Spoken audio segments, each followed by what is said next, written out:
Hello and welcome to episode 32 of the Sandeman Street podcast, a podcast about Dundee and Dundee United from fans of both clubs. I'm Andrew, and as always, I'm joined by my regular co-host Jack. Jack, straight from jury duty, how are you? I'm good, mate. How are you? I'm good, mate. And Martin, did you go for listening for that bit for the podcast? Yep. Before we get into everything, as always, my regular roll call for following us on our social media platforms. On Twitter or X, we are at SandemanSTPod. On Instagram, we are at The Sandeman Street Pod. And on YouTube, we are The Sandeman Street Podcast. If you could give us a follow, subscribe to our channel, share our videos, all that sort of thing really helps, so it would be greatly appreciated.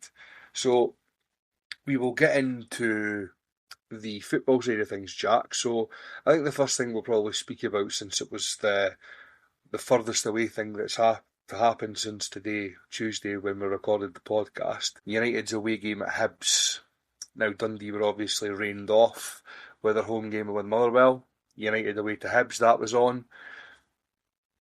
For something that was looking so promising so late on, it turned into a bit of a disaster result. Yeah, mate. Poor. Really poor to lose that. Be 2-1 up with 2 minutes to go, 3 minutes to go. You end up losing the game 3-2. It's just not good enough, mate. It's looking at the goals, mate. I think the keeper could do better with both of them. The two we conceded late on. The equalisers, a cross in for the box, goes through everyone, and nobody gets any contact to it, and it just hits the back of the net. Keeper jumps up, expecting someone to make contact. No one does. I think he could probably do better there. And then for their winner, it's a set piece. Whip it into the box. Boy gets a head on it. It's a looping header. I don't know if the keeper can react slightly quicker, get an extra step in before he dives for it or what. But the ball's basically past him by the time he's dived, and I think as a goalie, mate, you should be making a better effort than that. But obviously it wasn't to be, and as you say, mate, losing the lead from being in such a promising position is quite heartbreaking, to be honest. And I think you've been maybe not one of the biggest people to be calling for it, but you've certainly been asking for it in recent weeks to get the boy Cleo Harder into the side now. To my knowledge, he has played a handful of games recently. It wasn't his best game on Tuesday or Wednesday last midweek. Wednesday, I think it was. He's obviously at fault for the first goal, where, yeah, he probably should try and get his head in the way to block it, and he's unfortunate. The second goal, he does clear the ball off the line, but he doesn't give very much purchase on it. The boy Yuan obviously then bundles it in. So a couple of mistakes. He's only a young guy, obviously. So I'm not want to sit here and absolutely slaughter the guy. He's going to have a good career, I'd imagine. But not a very good evening for him, was it? No, mate, but you're always going to struggle against teams of Hibs quality, especially at that age. I think, yeah, I've been calling for him to start playing more games, and because he seems to be good enough. But they're the games the real pressure hits. I think against the likes of Falkirk and St Mirren and whatnot, Dundee, etc. They're the games where it beds him in a bit more and gains him that experience. But against the top quality teams, yes, the experience is going to benefit him greatly, but he probably is going to make a few more mistakes because the pressure is just a bit higher, the quality is a bit higher. So yeah, it wasn't the best game for him, but I think the experience will do him well, and hopefully he comes out a better player at the end of it. Yeah, I mean, the exposure is what's going to help him learn and develop. He's not going to get that level of exposure playing for the reserves, or I mean, yeah, he probably would if he went out on loan to a lower league team, but he isn't going to in terms of the quality of the opposition. So he's a young guy, he's going to make mistakes. Like 35-year-old centre halves make mistakes. It's just making them as minimal as possible. And if you do make a mistake, try not for it to lead directly to a goal. Now, as obviously as a goalkeeper or defender, then if you make a mistake, there's a higher chance that it's going to lead to a goal if you're a midfielder or a striker. Yeah, it wasn't obviously a great afternoon or evening for him, but I'm sure he'll kick on. I'm sure he'll overcome that. He'll recover from that, and he'll go on to have a good career and go on to have a good end to the season. But what I was a bit more concerned about was United's inability to defend cross balls because that seemed to be what was killing them all evening. It's what's been killing us all season, mate. We cannot defend a cross. Players are constantly getting in behind our full-backs because they're attacking too high up the pitch. It's leaving gaps. The centre-backs are not getting across to stop them. Getting across the pitch to stop the cross from coming in. And players and the defenders aren't challenging the crosses either, mate. It's really frustrating. It's been a thing the whole season. I don't know what's changed from last year. I think Jim Goodman's trying to make us a bit more attacking, and as a result, we're a lot weaker defensively, and we're not actually creating much, if not any more chances than we did last season. Yes, we had, like, up top with Sam Darby, he would score goals for us. We don't have that this season, so it's almost a double whammy where we're not keeping the ball out of the net and we're not scoring as many goals either. So, all in all, it's probably we're performing worse than we did last year. And yeah, crosses into the box, mate, are a big problem for us. We've got defenders that are 6'4", 6'5", mate, and they can't win a header. It really isn't good enough, mate. And another problem we have is the boys that like low crosses into the box. The defenders aren't looking around them, seeing who's with them, what attackers are with them. They're just letting the ball run, and the boys are slipping in behind them or in front of them and getting the touch first, which is leading to goals or opportunities. So yeah, it's something that definitely needs to be worked on. I think if it was me, I'd revert to a four at the back. I know Goodwin's not a big fan of it. I think we've played it once this season and we've got a draw out of it. But do you not think that the main problem with that is that the signings he's made have been made to play a three at the back? Yeah, but you've got to come to a realisation, mate, that it's not working. Yep, I You've totally got do. to I change. totally agree with you. You've got to be able to adapt, but the way that he's signed has been signed in ambition to play that formation, isn't it? It has, mate, and there's got to be at some point where you go, like, this isn't working, I'm going to have to change it up. And he doesn't seem the type of manager that will do it. I think four at the back, mate, is what every team in the world should play. You've got one of the main things in football is your midfield battles, and we have two boys in the middle of the pitch, mate. You're not going to win any midfield battles without happening. So if you have four at the back, it frees up an extra man for that middle of the pitch. It gives you a better chance of winning the midfield battle. Because we play three at the back, we were two attacking wing backs. Their wing backs are pushed high up the pitch. If we lose the battle in the midfield, then the pressure's on us because we've only got three boys back to defend it, and it's not clicking the way it should click, and he needs to realise soon that it's not working, and he's got to revert despite the signing he's made in the winter transfer window because it's not working as intended.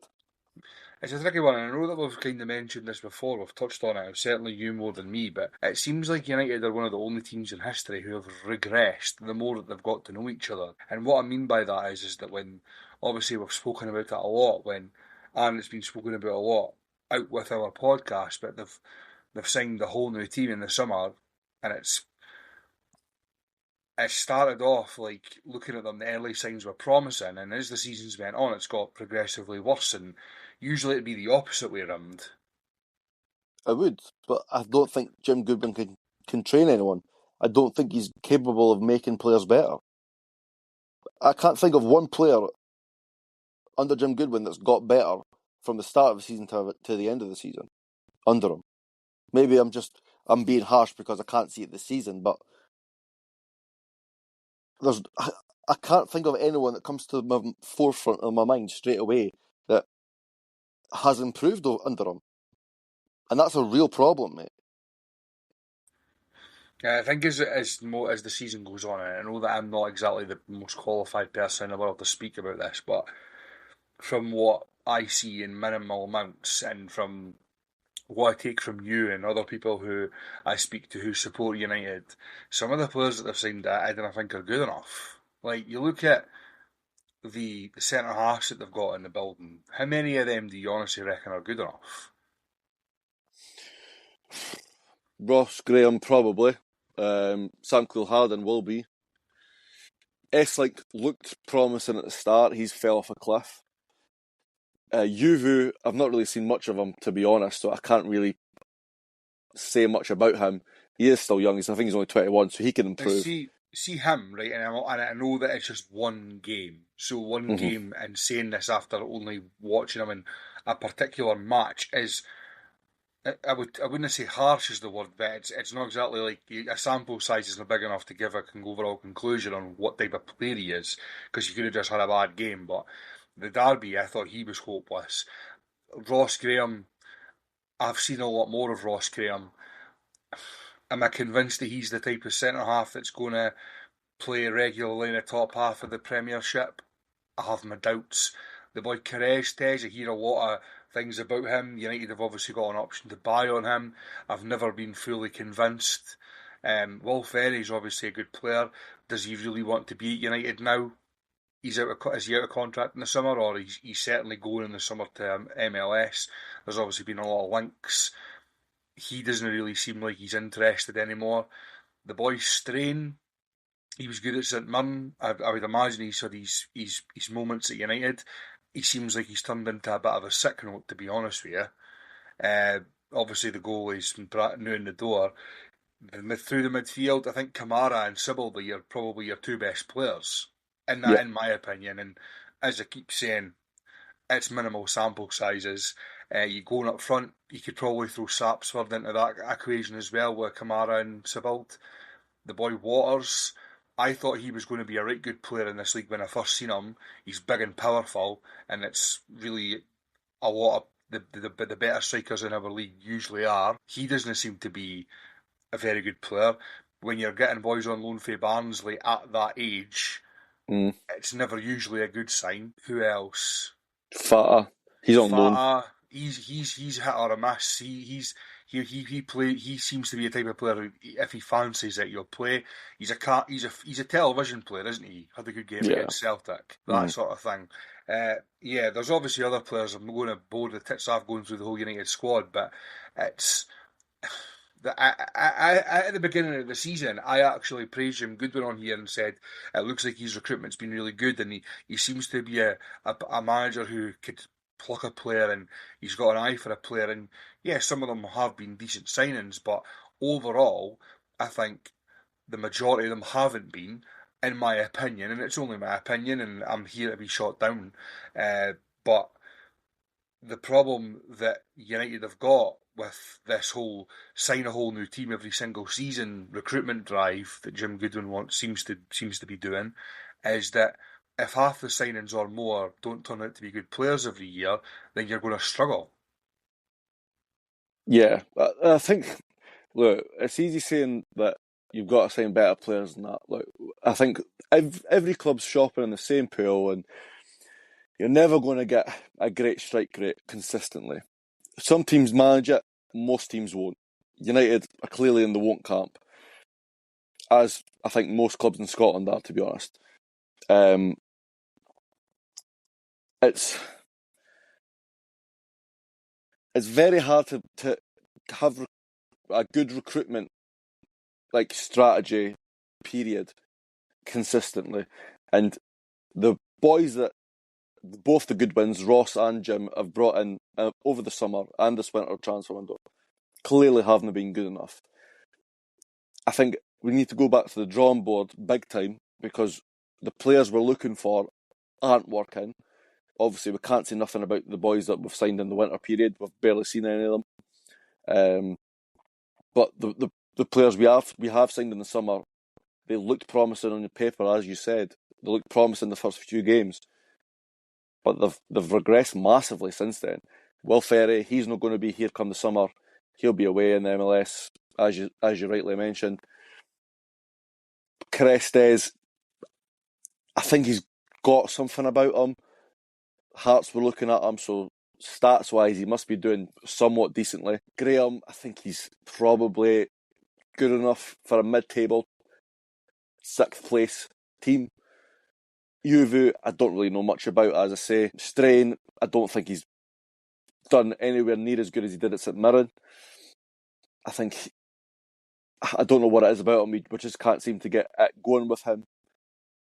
Like you say, Kamara. I think Kamara's a good player. Sibbald, I think he's fine. Does the job you need him to, but he's not going to push you on to higher levels. Sapsford, I think, is a good signing. I think he's shown he can be a asset to us. Apart from that, mate, the signings just haven't been good enough, like you say, and it is something we need to seriously look at going forward. Yeah, definitely. I think the summer's going to have to be an improvement on the recruitment front. Just touching on, obviously, we've spoken about the game last midweek and the disappointing nature of how they ended up taking no points, so even one. Um, the Spartans game in the Scottish on Saturday fell to a waterlogged pitch, postponed match. Now I know that everybody's been having their fun online about Aberdeen's games, St Johnstone games, and the two Dundee clubs games getting called off. It's at the stage now, Jack, and you know yourself. I don't know how bad the rain's been further south than the coast in Edinburgh, but it's just been unrelenting. I think it's about the 35th day in a row now where it's been raining, and we record on Tuesday. United are obviously hoping to be playing against Aberdeen tomorrow night. United put a tweet up earlier today in a statement with an update on their pitch, and they say that their pitch is at the moment playable. It's not looking great, but to be able to get the pitch into a condition where it's playable, they've had to do work on it, which has made the appearance of it not look very good. And the forecast is for more rain. It has rained since the statement was released. And if it keeps raining, it's going to be off again. Well, they never said that, but they alluded to, they hinted on that. It's just, I feel like it's disheartening when games are constantly getting called off. We obviously had that 2 years ago was when it came to a head, but the seasons before that it was a problem as well. Now I know that was a wee bit different. That was Dundee's lack of investment into their pitch, and the pitch become that run down that it was just getting called off any time a drop of rain hit the ground. But it's beginning to get a bit disheartening, and it feels like the rain's just never going to end. Yeah, mate. It's like I don't think it's been as bad. It has rained pretty consistently down here as well, but obviously not as bad as it has in Dundee and the North Coast, the East Coast, sorry, because obviously the Hearts games, Hibs games, they're still going ahead. So to be fair, Hearts have got a 50-50 pitch, but Hibs games still went ahead despite the rain. I think some of it is due to lack of investment in the pitch. I was reading on one of the forums, and they were saying that they spoke to one of the groundskeepers, and they've said basically the grass has been cut too short, so the grass kind of absorb the water basically that's needed to keep the pitch in a good state. So that's probably poor maintenance as well. But we just have to hope the rain subsides for a bit for a game to go ahead. If not, there's going to be a lot of fixture congestion in the near future. I think the kind of thing that fucks me off the most about it though is that you have all these people online who just turn into greenkeepers and experts on how to be a groundsman whilst they're sitting with their boxers on their computer in the house in their spare bedroom. And it just kind of gets on my tits a wee bit because these people who are dealing with the pitch are dealing with the pitch because they're qualified to deal with the pitch, so they're no stupid. And it's just what pisses me off is people think it's just as simple as throwing a bit of material on the pitch like a cover and sweeping the water off the top of it and then taking it up on the day of the game and playing on it. Like, you can't do that. The pitch needs to breathe. The pitch needs to absorb daylight. It's United obviously had a cover on it last week, but they had to take a cover off it at some point. And as soon as they took the cover off, it's open to the elements. The rain hits it and it's off. Like the pitch is already wet. So it's no a case of just putting a cover down and that's it. That'll be it's sorted. But yeah. Hopefully United manage to get their game on tomorrow. That would be a big bonus for them, and another game ticked off. Obviously, you did mention the potential for a bit of congestion towards the end of the season.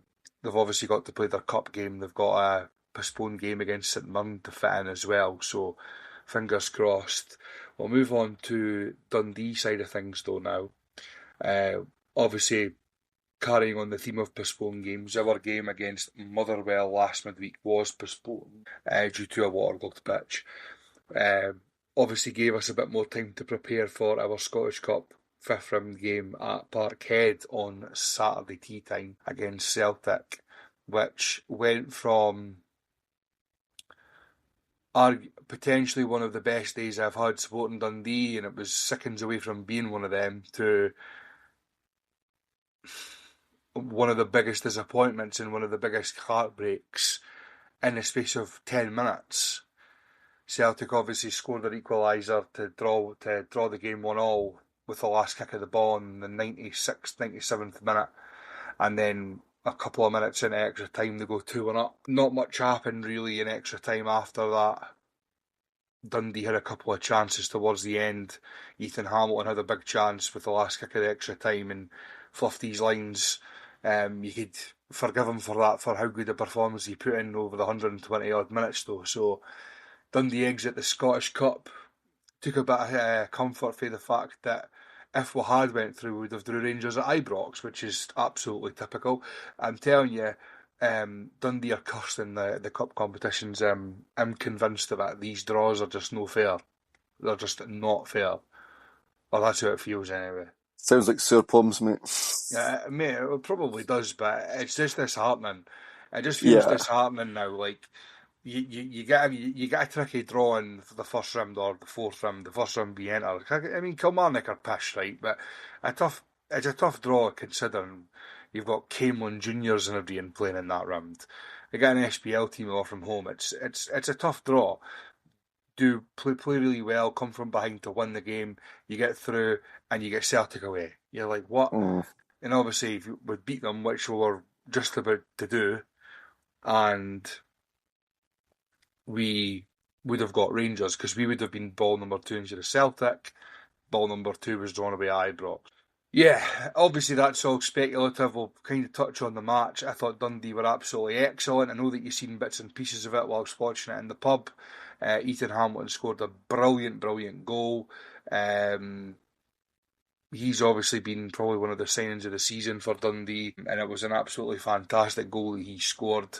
Dundee played excellent. Probably you couldn't say that Celtic were better than Dundee. Dundee were better than Celtic. Dundee were just very, very good. I don't think Celtic were great, but obviously the quality aspects of things come into it. It was a very, very even game. A lot of people have been complaining about how late Celtic scored. Not convinced on that argument. I think the referee's probably right with the times. It doesn't make it any less disappointing because it's so late. I'd rather they'd scored 10 minutes before that and then would have given us a chance to get our winner. But what annoyed me about it was, and this isn't me claiming anyone's a cheat or anything like that. What annoyed me the most about it is that Celtic always seemed to get that goal that bailed them out. Whereas if it was 1-0 Celtic and we were pushing for a equaliser, we would have never have got it. You know what I mean? Like, I'm not saying there's any funny business going on here. It's just the law of averages. They always seem to score later. That's how it feels. And if we needed that goal to equalise and take it to extra time, we wouldn't have got it. Now, obviously, that's all pure speculation, but that's just how it felt. Um, and then you could actually convert that over into extra time when we were the team needing that goal, and he ball falls to Ethan Hamilton 12 yards out and he fuffs it wide. Like, it just feels really disheartening and disappointing. But you can't blame anybody for anything. You can't criticise the Dundee players, any of them that played or started or came on as subs. Dundee were really good, and it was just one of those where they were good, but they just weren't good enough, really. That's pretty much the best way to describe it, in my opinion. I don't know what your thoughts are. Yeah, mate. Like you say, I watched it in the pub, and I thought Dundee were great, mate. I thought Dundee were really good. I did call the goal captain. Me and our friend were talking about the game. Like halfway through the game, we were like, Dundee are going to score. Celtic are going to score a late goal here. Called it. Obviously, ball comes into the box, and boy manages to flick it on. And I think Celtic were always in the ascendancy from there. I think it would have been very difficult for Dundee to have got a result out of that game from regular time. Obviously, it could have went to penalties and could have won that way. But yeah, I thought Dundee were really good. Managed to hit Celtic on the break a couple of times, just unable to take their chances. Had a shot cleared off the line. Like you say, Ethan Hamilton had a good chance right at the end, missed it. Ethan Hamilton's goal, by the way, absolute peach. Great goal. I think he's a player I rate really highly. I tracked him throughout his career when he was at Man United and that. Hearing there was a young Scottish boy coming through.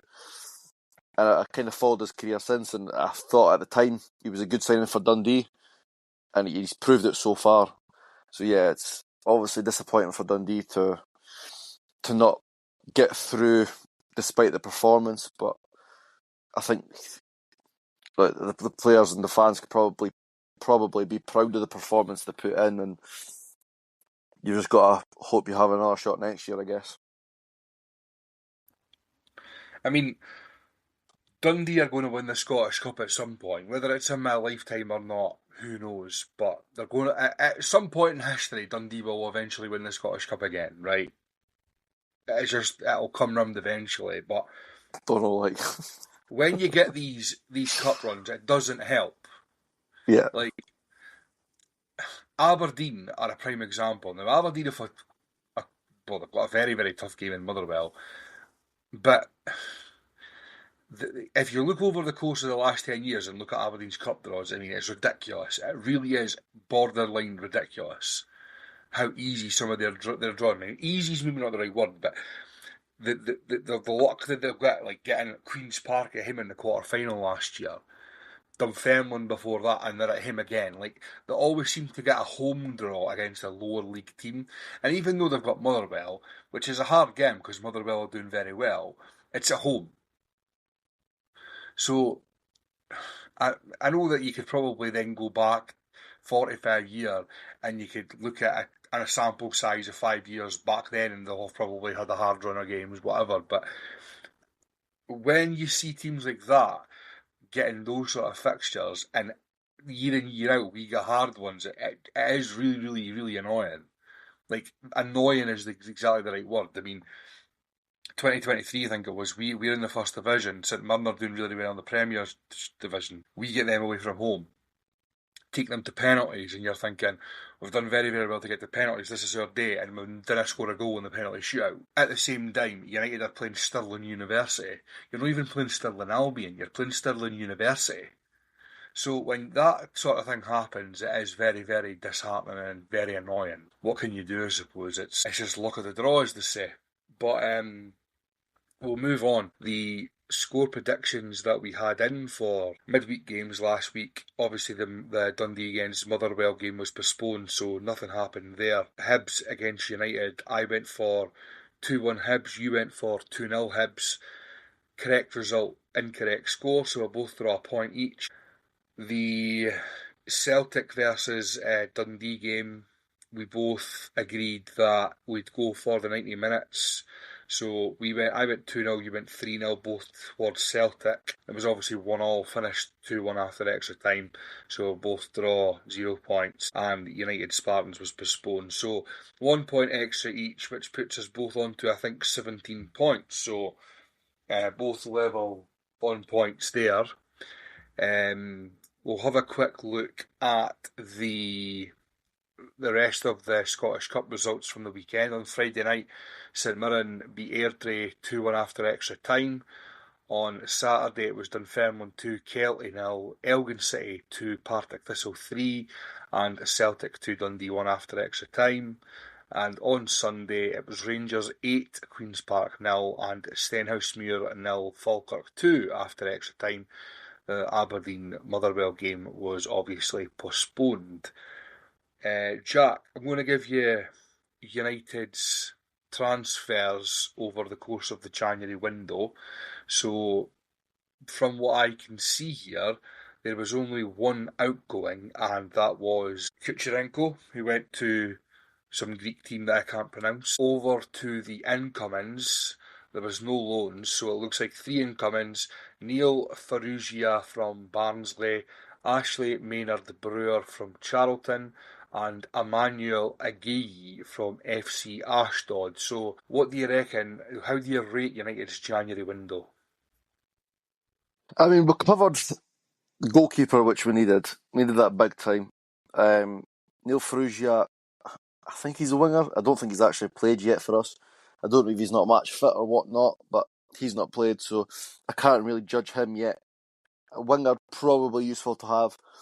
Emmanuel Gay, another boy in the middle of the pitch. Probably position we needed as well, to be fair. I think I would have liked a couple more, to be fair. Maybe a couple more outs. I'm going to give us... I'm not overly enthused by the signings, so I'm going to give us a 6. 6 out of 10, and say it's probably average.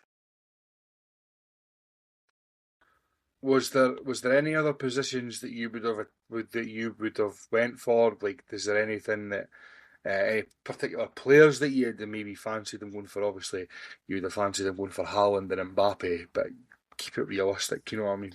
Yeah, nah. Players wise, I don't have anyone in particular, but maybe the Josh Fowler boy for Queens Park. Actually, he scored quite a few goals for them in the Championship. Obviously signed for St Johnstone, who paid 6-figure fee for the boy. I think maybe a centre half, centre mid was something we needed.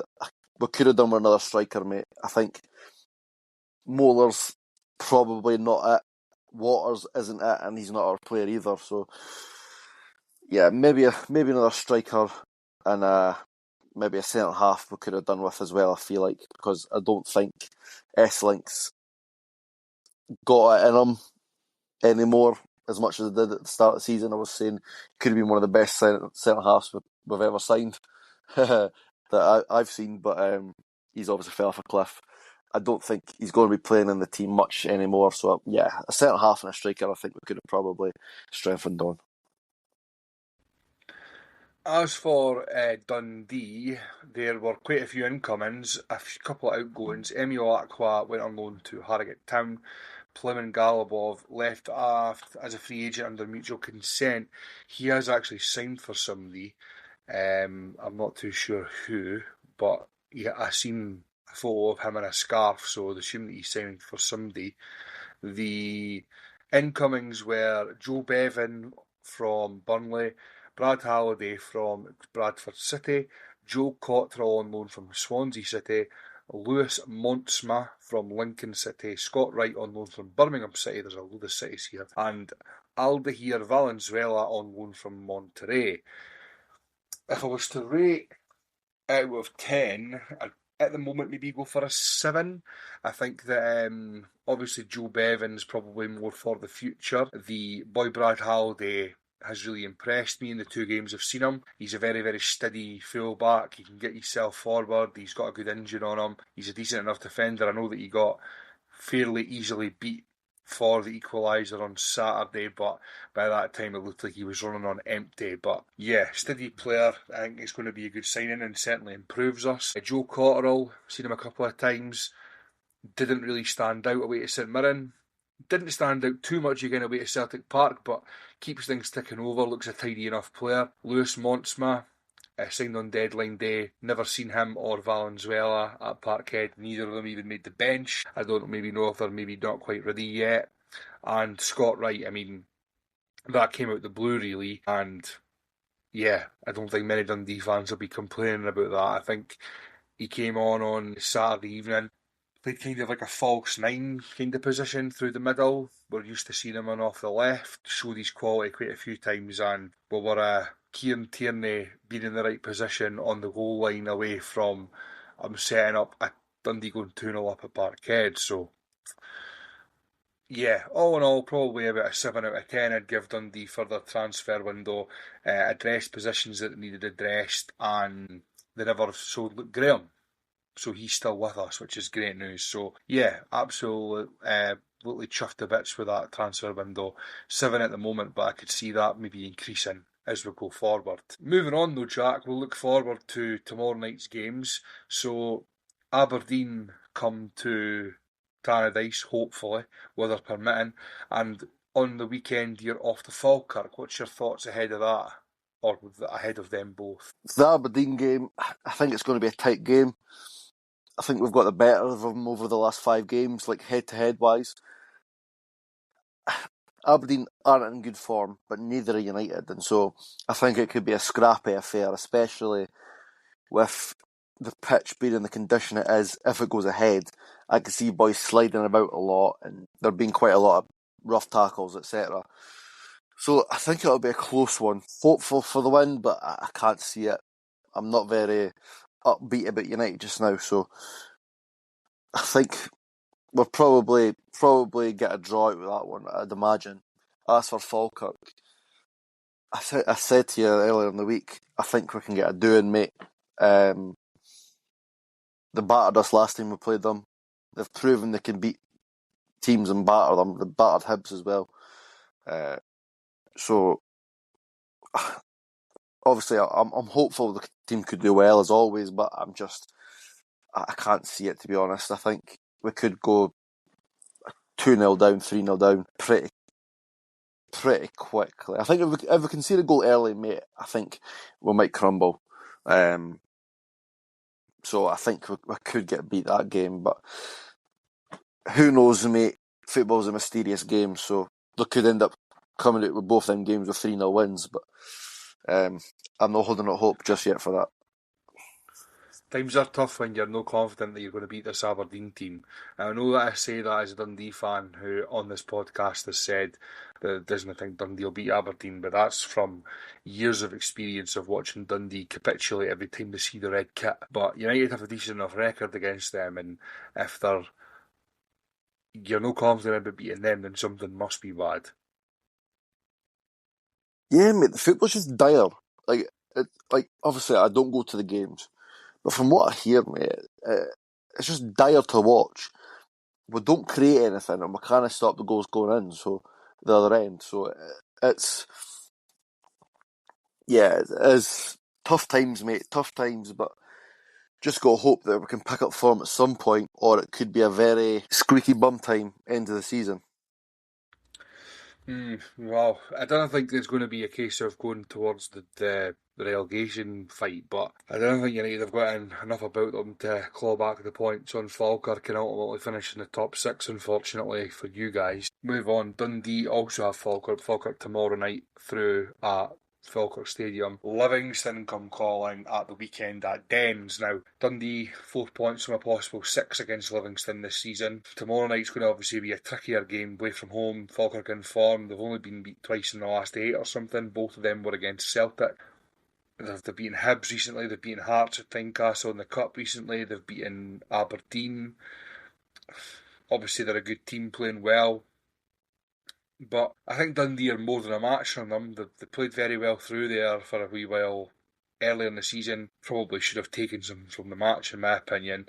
And then they played well against them at Dens, beat them 1-0. So nothing to fear, in my opinion. I think Dundee are more than capable of going through and getting the result. If they do, whether they do or not is a different story, but I certainly think they're more than capable. Livingston at the weekend is one of them where Davy Martindale stepped down. He's moved upstairs into a sporting director role. Marvin Bartley's taken over. They've not won a game since August. That's got all the hallmarks of a Dundee defeat. And I know that you'll be sitting there laughing probably, but it's got Dundee defeat. Let's let them back into the hunt for relegation and get their first win since 2012. It's got everything that you'd imagine Dundee to have. Yeah, the thing is, mate, you've got a very hard run of fixtures after these 2 games, so you're going to want to get the points whilst you can. Falkirk, you've already proven this season you could beat them. I think it'll be a close game, it'll be a tight game, but the way Dundee are playing just now, honestly, I could see you winning it. As for Livy, yeah, the signs obviously, you'd typically look at that and go, well, we're surely a shoe-in for the 3 points there, but it's always one of the fixtures where new manager, Dundee on a good run, Livy on a terrible run. There's always the chance that Dundee slip up, drop 3 points, maybe get a draw, even a loss, and then fans can have a wee laugh about it. But I think Dundee should win that, mate. I don't see what Livy really bring to the game. They have signed a couple of players, obviously, over the winter transfer window that I think look pretty good, but I don't think they've got enough about them to be able to beat this Dundee team at the minute. I think these are playing really well, and I think it should be a comfortable one for you, to be honest. Didn't get us wrong. I think Dundee have got more than enough to beat them, and I think if you're talking about should they beat them or not, they should probably beat them. They're at home, and I think Dundee are a better team than Livingston. So you've got to hope that they do. And I think they probably will. But as I said at the beginning, it's one of the ones where I think probably a lot of teams will feel like this. A lot of teams will feel like this about their own team, where a team hasn't won for so long. Either rather, even though it wouldn't want Livingston to pick up any points, either rather they'd won 3 weeks ago and then it's not that long and it's not a big deal, and you know what I mean. So yeah, time will tell. But we will quickly cover our score predictions for that game. Now, we've done it a different way this week, Jack. I made up the spreadsheet and then I give you a text after I put my scores in. And I think we'll do that going forward because then it means that we're not influenced by either or with other players' scores. So I put my scores in and then I text you. So that means that I'm not influenced by you. Obviously, I'll know what you've said, but I've already put mine in, so I think that's fair. For the United Aberdeen game, I went with 2-1 United. You went with one each. And for the Falkirk Dundee game, we both went one each. Interesting. For Dundee versus Livy, I went for 3-1 Dundee and you went 3-0 Dundee. And the Falkirk United game, I went with 2-1 Falkirk. you went with always the confident in your own team. 4-1 Falkirk. Yeah, mate. I just had a bad feeling that day, and yeah, I mean, they battered us last time, so there's no reason they can't batter us again. Well, I highly doubt that, but you never know. So we'll keep an eye on that and see what happens. See when we get beat 4-1, I'm wanting double points. Well, you do get double points if you get a correct score. No, I want double that points. Oh, right, okay. Okay. Anyway, a wee bit of touch on Scotland. The draw for the Nations League is Thursday at 5 o'clock. We will be in Nations League B. We're in pot 1 alongside, I think, Hungary, Poland and Israel. So we can't draw any of them 3 teams, but we can draw from pot 2, 3 and 4. So in pot 2 there is Switzerland, Bosnia and Herzegovina, Austria and Ukraine. Pot 3, Slovenia, Georgia, Republic of Ireland and Romania. And pot 4, Sweden, North Macedonia, Northern Ireland and Kosovo. Now, as somebody who regularly attends Hampden, will probably be at all the home games this year unless away on holiday or whatever, taking a bit of a keen interest in this. I've seen pretty much every team in Europe now. Well, the vast majority of them anyway. So I'm kind of, I would like it if it was those teams I hadn't seen that would draw. So pot 2, I would like us to draw either Bosnia or Austria because I haven't seen either of them.